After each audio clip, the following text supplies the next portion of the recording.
I have this big pot here. I'm going to take some olive oil, and you can use extra virgin olive oil, or you can use, a lighter olive oil if you'd like, or you can use a combination of both.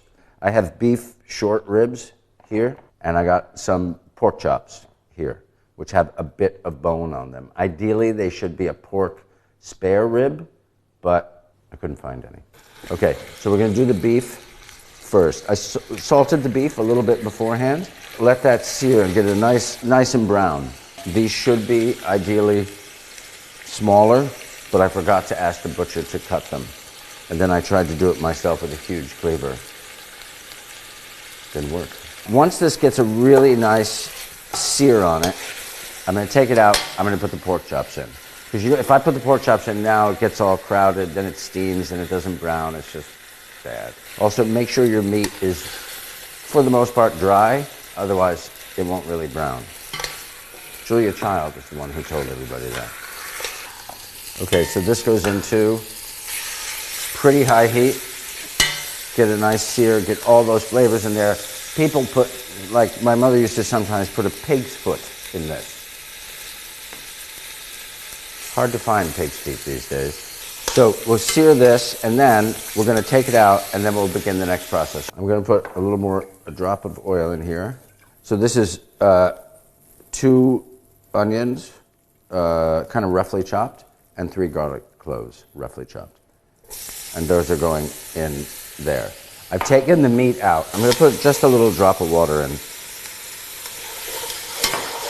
just to sort of bring up some of that stuff from the meat. I want to make sure I get the order right. Yes, and I want to shamelessly promote my book. Once these have softened a bit, this is about a half a cup of dry red wine, and we're going to add that in. And I've turned down the heat, but I'm actually going to turn it back up again a little bit and burn off that alcohol. And then 3.5 ounces or 130 grams of tomato paste. I'm going to add that in as well. I don't use tomato paste a lot because sometimes it's too tomatoey. So I'm just going to add a touch more water just to make sure that's nice and loose.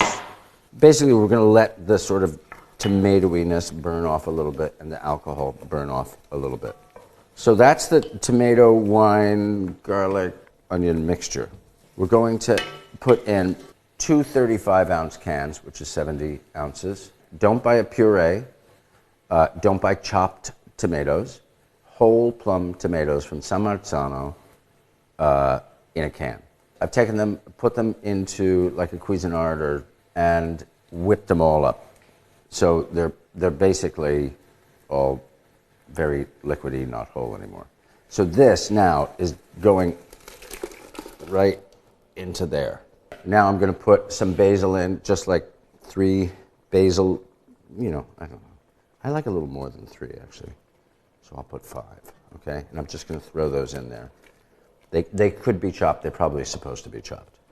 And then I'm going to put a little bit of oregano, which is oregano, just a little bit. Now, I don't use oregano a lot because I do find it very overpowering. I'm going to add a fair amount of salt, so don't be shocked, okay? So that's that, but I'm adding more than that.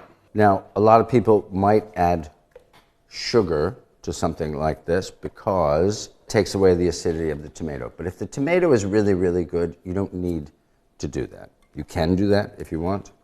That's up to you. I'm going to bring this up to a boil for just like a few minutes, okay? A low boil. Does that make sense? And that sort of helps sweeten the sauce.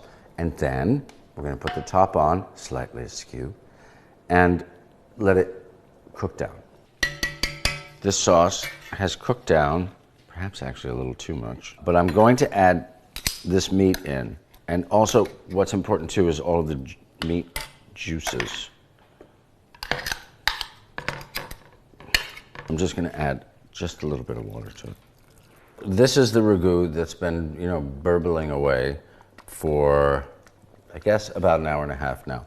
Now, because of the size of the cuts of this meat, this is really going to have to cook like probably for another couple hours, very slowly. We sort of keep checking on it and maybe adding a little water periodically.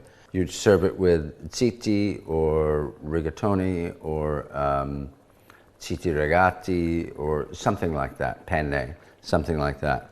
Something that's really going to be quite firm and, excuse me, going to hold the sauce. You do not want to serve this with spaghetti. Don't do that. Trust me.